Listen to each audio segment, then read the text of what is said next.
안녕하세요. 오늘 소개할 책은 지난 방송에 이은 미아이 칙센트 미아이의 창의성의 즐거움입니다. 지난 방송인 몰입의 연장선에 있는 이 책은 몰입을 활용한 창의적인 사람들의 특징과 창의성 개발에 초점을 맞추고 있습니다. 저자는 두 가지 이유에서 창의적인 사람들과 그들이 이룬 업적을 살펴볼 가치가 있다고 말합니다. 하나는 창의성이 전체적으로 문화를 풍요롭게 하고 우리의 생활 수준을 높여주기 때문이고, 다른 하나는 창의성이 개인적으로 삶을 더 흥미롭고 풍요롭고 생산적으로 살 수 있게 해주기 때문이라는 겁니다. 저자가 인터뷰한 창의적인 사람들은 몰입을 통해 즐겁게 잠시도 쉬지 않고 일했으며 평생 하루도 일하지 않은 날이 없다고 합니다. 비록 역사의 이름을 남기지는 못한다고 해도 창의적인 과정을 사랑하는 것, 실천하는 건 누구나 할 수 있고 그보다 풍요로운 삶을 사는 방법은 아마 없을 것이라는 게 저자의 주장입니다. 정말 그런지 살펴보죠. 저자는 흔히 개인의 능력에만 주목하는 창의성을 다시 정의하는 것에서부터 시작합니다. 창의성이란 기존의 특정 학문 분야, 즉 하나의 영역을 변화시키는 이론이나 행위나 작품을 의미합니다. 그래서 자연스럽게 창의적인 사람도 하나의 영역을 변화시키거나 새로운 영역을 만들어내는 사람으로 정의됩니다. 단지 재능이나 천재성이 있거나 똑똑하다고 창의적인 사람이라고 할 수는 없다는 거죠. 커트라인이 꽤 높아진 셈입니다. 창의적인 업적은 갑작스러운 통찰력에 의한 것이 아니라 오랜 노력 끝에 찾아오는 겁니다. 물론 과학 영역에서는 우연한 깨달음이나 발견, 즉 세렌디피티를 자주 볼 수 있지만 그런 우연한 깨달음이나 발견도 오랫동안 꾸준히 고민하고 준비된 사람들에게만 가능하죠. 기존의 영역을 바꾼다는 건 각고의 노력이 필요한 것이기 때문입니다. 우리가 문화라고 부르는 모든 것은 이런 창의적인 사람들의 피와 땀이 만들어낸 결과물이고요. 다만 몰입에는 두 가지 위험이 상존합니다. 하나는 중독입니다. 그래서 자신의 개인적, 사회적 의무와 가족에게조차도 소홀할 수 있습니다. 다른 하나는 이것저것 건드려 보기만 하는 피상적인 경험으로 끝날 수도 있다는 점입니다. 그래서 몰입이 추구할 만한 가치가 있는 것이 되려면 개인적으로 그리고 사회적으로도 질적인 성장을 선도하는 것이어야만 합니다. 즉, 공공선을 지향하는 울타리 속에서만 개인의 가치가 의미를 지니게 된다는 뜻이죠. 어려운 상황에 직면했을 때라야 비로소 알곡 같은 친구와 가라지 같은 친구가 확연히 구별되듯이 코로나19라는 위기 상황이 발생하자 비로소 우리 사회의 알곡 같은 구성원과 가라지 같은 구성원이 확연히 구별되고 있습니다.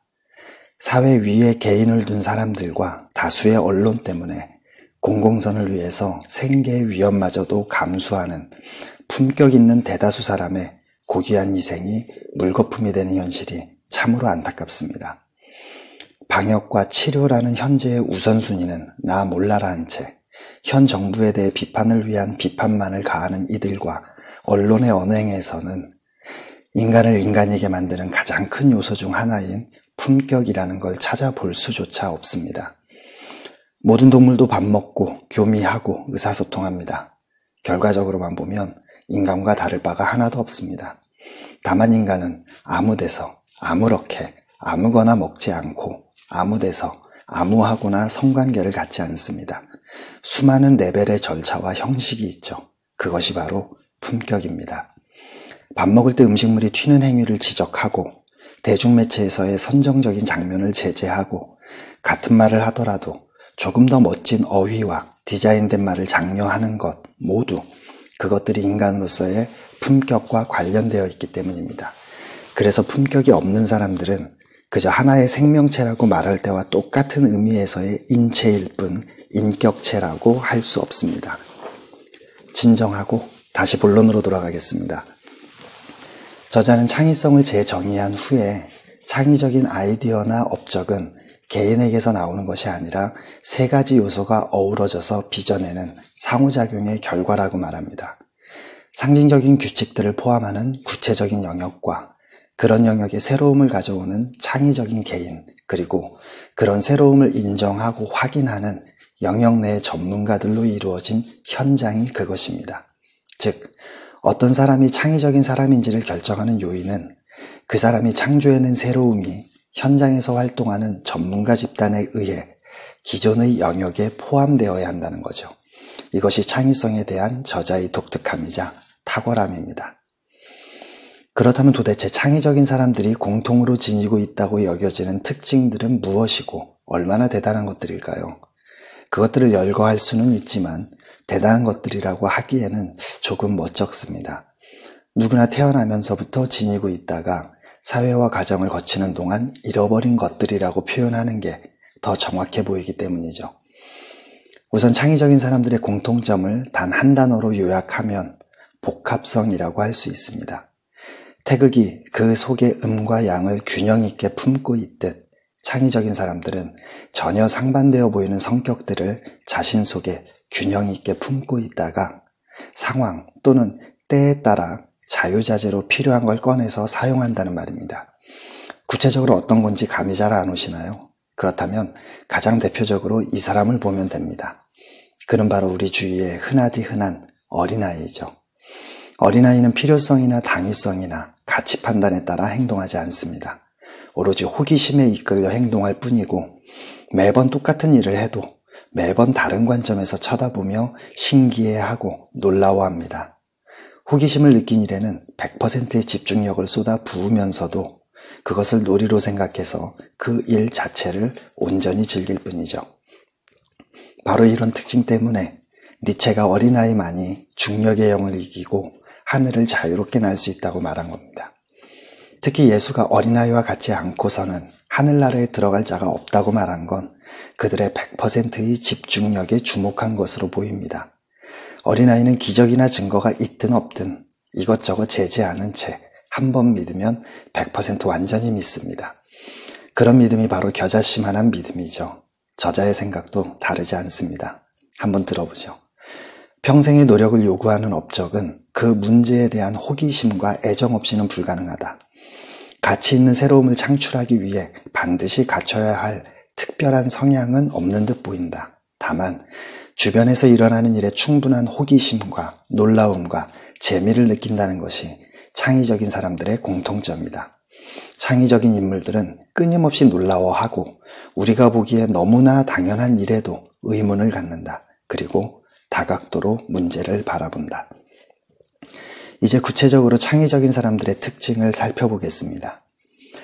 창의적인 사람들은 시계나 달력이나 사회적인 시간표에 의해서가 아니라 스스로의 필요에 따라 자신의 생활을 계획하고 조절하고 통제합니다. 평소엔 부드럽고 흐물흐물한 상태로 힘을 모으고 있다가 필요할 땐 마치 레이저 광선처럼 모든 힘을 한 군데로 집중하죠. 중요한 것은 시간표가 엄격한지 탄력적인지가 아니라 스스로 자기만의 생활 리듬에 맞춰 시간을 관리하는 겁니다. 창의적인 사람들은 단 몇 분이라도 지루하거나 쓸모없는 일을 하는 걸 못 견뎌야 합니다.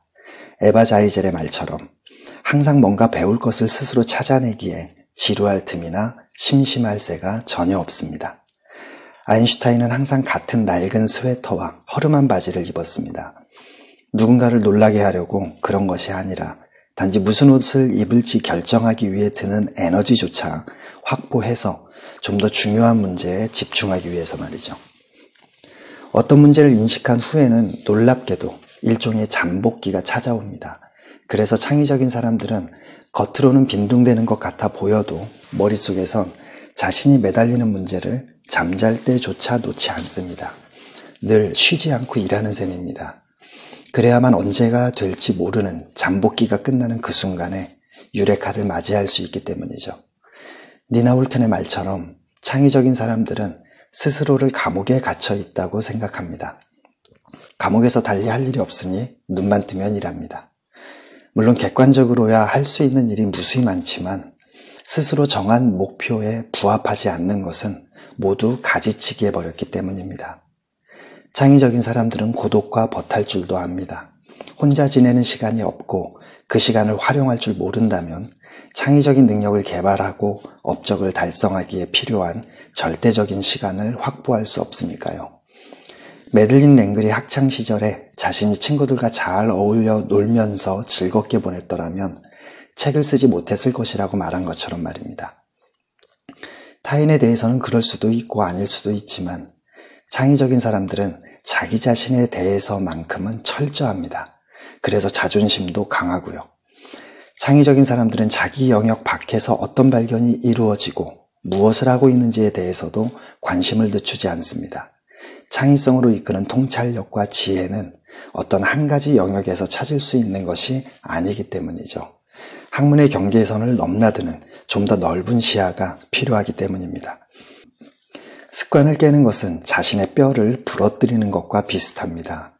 그래서 대부분 사람들은 습관과 타성에 젖은 탓에 자신의 삶에 무관심하죠.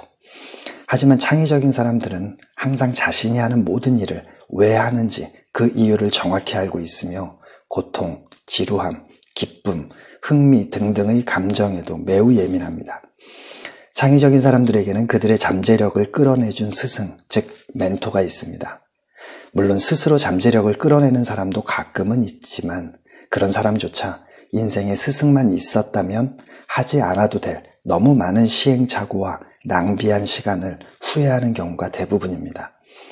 스승의 존재는 바로 쓸데없는 시행착오와 시간을 크게 단축해준다는 점에 그 이점이 있습니다.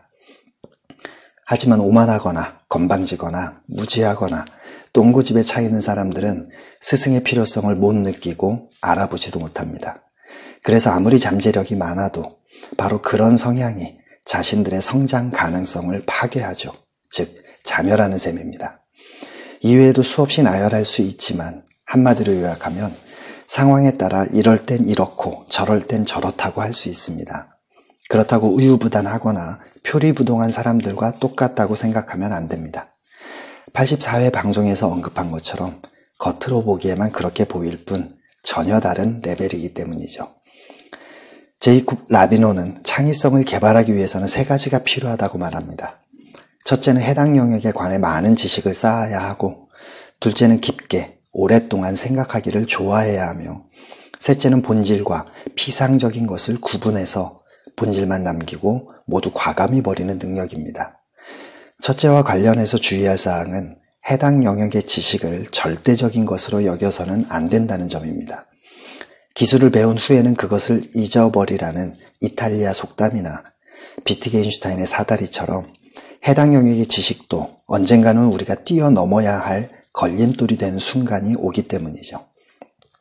셋째와 관련해서 주의할 사항은 일단은 생각나는 모든 것을 기록한 후 본질만 남을 때까지 보고 또 보면서 요약하는 것이 한 가지 방법이라는 점입니다. 그래서 무엇이 버려야 할 것인지를 판단하는 능력은 결국엔 훈련의 문제가 됩니다. 창의성 개발을 위해서는 첫째, 장소가 중요합니다. 외부적으로는 가능한 한 자신이 추구하는 영역과 현장이 응집된 곳이 좋고, 내부적으로는 쾌적한 환경이나 자연과 가까운 환경 등이 좋습니다. 그래서 가장 손쉽게 창의성을 개발하기 위해서는 창의적인 생각을 하려고 노력하기보다는 환경을 변화시키는 쪽이 훨씬 수월합니다. 하지만 어느 곳이 최선인가는 그 사람의 성격과 그가 하는 일에 따라 유동적이고, 더욱 중요한 요소는 개인의 상태입니다. 극단적으로 말해서 어느 곳, 어떤 환경에 있든지 목표를 향한 결단력과 끊임없이 노력하는 의지력, 그리고 자신이 몸담은 환경을 최대한 활용하는 응용력이라는 준비된 마음이 있는 사람에게는 환경이 그다지 중요하지 않기 때문입니다. 둘째, 눈과 귀는 늘 활짝 열어두어서 주위 사물과 주위 사람들의 의견을 끊임없이 받아들여야 합니다. 그렇게 받아들인 모든 정보는 자신이 지니고 있던 기존의 데이터를 수정하고 강화하는 데 사용되는 자양분이 되기 때문이죠. 프리먼 다이슨이 과학자들은 연구할 문제가 있을 때 오히려 마음이 편하다. 가장 어려운 게 문제를 발견하는 것이기 때문이라고 말한 것처럼 창의적인 사람들이 중요하게 여기는 건 문제의 해결보다는 문제의 정확한 서술입니다. 깨어있는 내내 어떤 상황에서든 타인이 하는 말들을 저 사람이 하고 싶은 말은 결국 이거구나 하는 식으로 늘 요약하는 훈련을 하시면 많은 도움이 될 겁니다. 핵심, 즉 본질을 잡아내는 능력이 곧 제대로 된 문제 설정 능력과 직결되는 거니까요. 너무 힘든 훈련처럼 생각되나요? 당연히 모든 일이 처음엔 힘들기 마련입니다. 그리고 세상에 힘들지 않은 건 하나도 없습니다. 그래서 힘들다고 포기하거나 시도조차 하지 않는 것만큼 어리석은 사람은 없다고 할 수 있습니다. 놀 것 다 놀고 하고 싶은 것 다 하면서 창의성을 개발할 수는 없습니다. 특별하면서 동시에 평범해질 수는 없기 때문이죠. 고생하셨습니다. 다음 시간엔 루트 번스타인 부부의 생각의 탄생으로 찾아뵙겠습니다.